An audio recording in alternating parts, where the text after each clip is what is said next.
Seperti tahun sebelumnya, perayaan Idul Fitri tahun ini masih dalam suasana pandemi COVID-19. Mudik kembali dilarang dan perayaan Lebaran pun hanya dengan cara virtual. Namun, suasana Lebaran masih tetap bisa diciptakan dengan meriah dan hikmat, meski hanya dilakukan di rumah. Bagaimana merencanakan Lebaran virtual? Berikut hal yang bisa dilakukan. Saya itu percaya sekali bahwa kita semua itu adalah pribadi-pribadi yang sangat-sangat kreatif. Jadi terus bagaimana nih Lebaran secara virtual?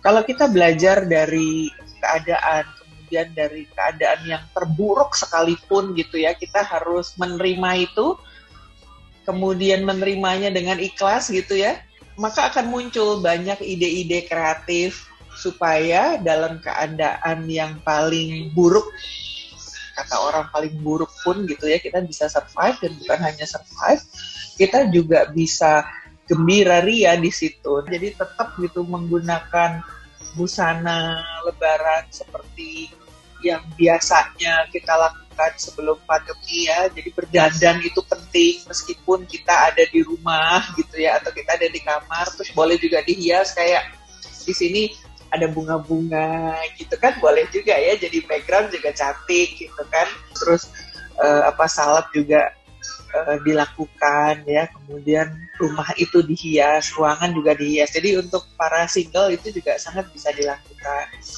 Kartu-kartu itu bisa dikirimkan ya, baik virtual card maupun kartu-kartu betulan gitu ya, kartu-kartu ucapan itu juga menyenangkan ya. Nah, sehingga mood dari Lebarannya itu bisa terasa.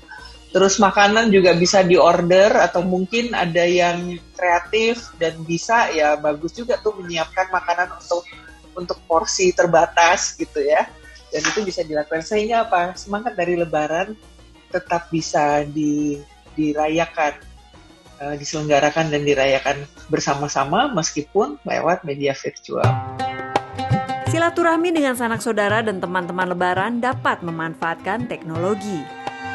Silaturahmi dan bermaaf-maafan bisa dilakukan melalui panggilan video. Lebaran, hari libur, saatnya juga me time dengan memanjakan diri. Bermain game daring, menyalurkan hobi berkebun, nonton film favorit, atau memasak adalah pilihan yang bisa dilakukan. Rati Ibrahim menambahkan, saat Lebaran ada baiknya berefleksi diri untuk menjadi pribadi yang lebih baik ke depannya. Jalankan hidup dengan mindfully gitu ya, itu juga membantu kita untuk bisa punya daya untuk menjadi tangguh di sepanjang hari gitu, dan kemudian jadi produktif itu baik. Kemudian nanti itu merefleksikan lagi selama seharian ini ngapain aja. Nah itu kan adalah refleksi-refleksi harian.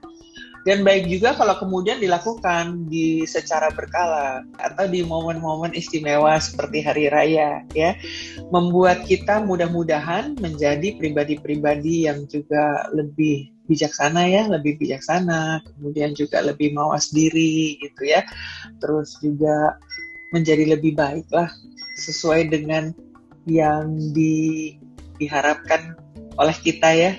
Dan saya percaya setiap insan itu kan kepingin menjadi pribadi yang lebih baik.